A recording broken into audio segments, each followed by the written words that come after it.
வாருங்கள் நேர்களே, கோகுலம் ஜோதிடம் அனைவரையும் அன்புடன் வரவேற்கிறது. நாம் இன்றைய பதிவில் பார்க்க இருப்பது தமிழக அரசியல் ஜோதிடம்.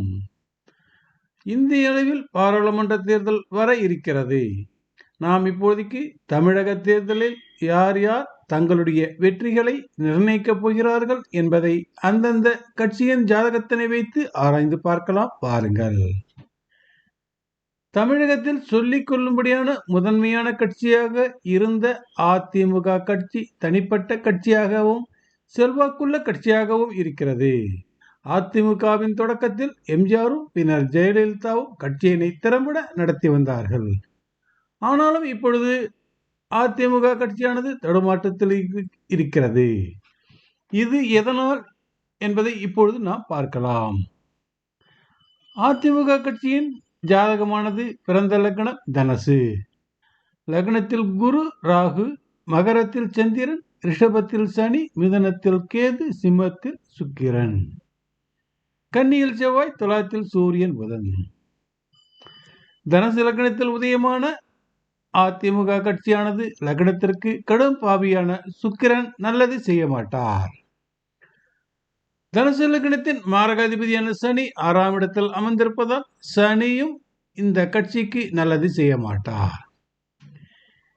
இதனை நான் 2016ஆம் ஆண்டு பதிவிட்ட பதிவில் அதிமுகவிற்கு கடும் சோதனைகளை கொடுக்கும் சனி திசை என்ற தலைப்பில் பதிவினை பதிவிட்டுள்ளேன். அதிமுக எப்பொழுதெல்லாம் சனி வலிமை பெறுகிறதோ அப்பொழுதெல்லாம் அதிமுக கட்சியானது இழப்பினையும் அதாவது பின்னடைவினையும் சந்தித்து வந்து கொண்டிருக்கிறது. அப்படித்தான் ராகு திசையில் சனி புத்தி நடந்த பொழுது எம்ஜிஆர் மறைந்தார். ஒரு நல்ல தலைவரை கட்சி ராகு திசை சனி புத்தியில் இழந்தது. அப்படித்தான் சனி திசையில் சனி சுய புத்தி நடந்த பொழுது ஜெயலலிதா மறைந்தார். ஒரு நல்ல தலைவரை சனி திசை நடந்த பொழுது கட்சி இழந்தது. முதலில் அதிமுக கட்சிக்கு இப்பொழுது நடந்து கொண்டிருக்கிற சனி திசையானது நல்லது செய்யாது என்று நான் சொல்லியிருக்கிறேன். அதுபோலவே அதிமுக கட்சிக்கு பலவிதமான நெருக்கடிகள், கட்சியில் பிளவும் ஏற்பட்டது. இப்பொழுது அதிமுக கட்சியில் நிலைமை சீரடைந்திருக்கிறதா? இல்லை. 2035 வரையில் சனி திசை நடக்கப் போவதால் எந்த விதமான முன்னேற்றமும் இந்த கட்சிக்கு இருக்காது. தொடர்ந்து பிரச்சனைகள் சந்தித்துக் கொள்ள நேரிடும். குறிப்பாக இப்பொழுது நடக்கும் சனி திசையில் சுக்கிர புத்தியானது மே 26 வரையில் கடும் சிக்கலினை கட்சிக்கு தர போகிறது. இப்பொழுது நடக்க இருக்கும் தேர்தலில் பெரிய அளவில் எதிர்பார்ப்புகளை வைத்துக் கொள்ள முடியாது.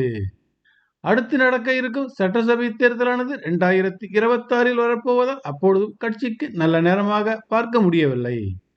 அதாவது மே 2026க்குள் கட்சியானது பெரும் வீழ்ச்சியினை சந்திக்கும். இன்னும் கட்சி பல பிரிவுகளாக பிரிந்து போகவும் வாய்ப்பிருக்கிறது. அதிமுக கட்சியின் ஆயுள் பலம் எப்படி இருக்கிறது என்பதை இப்பொழுது பார்க்கலாம். தனுசு லக்னத்தின் ஆயுள் ஸ்தானாதிபதியான சந்திரன் தனுசு லக்னத்திற்கு 2இல் மாரகத்தில் அமர்ந்திருக்கிறார். தனுசு லக்னத்தின் மாரகாதிபதியான சனி 6இல் ரிஷபத்தில் அமர்ந்திருக்கிறார். தனுசு லக்னத்தின் மற்றொரு மாரகஸ்தானமான மிதனத்திற்கு விரயபாவத்தில் சனி அமர்ந்திருக்கிறார். சனி அமர்ந்த வீடான ரிஷபத்தின் விரையாதிபதி செவ்வாய் கன்னியில் இருந்து சனி அமர்ந்த வீடான ரிஷபத்தின் ஆயுள் ஸ்தானத்தினை பார்வையிடுகிறார். இப்படியாக கட்சியின் ஆயுளுக்கு அதிக நெருக்கடிகள் இருப்பதால் கட்சியின் எதிர்காலம் மெல்ல மெல்ல தேய்ந்து கொண்டே வருவதை அறிந்து கொள்ள முடிகிறது.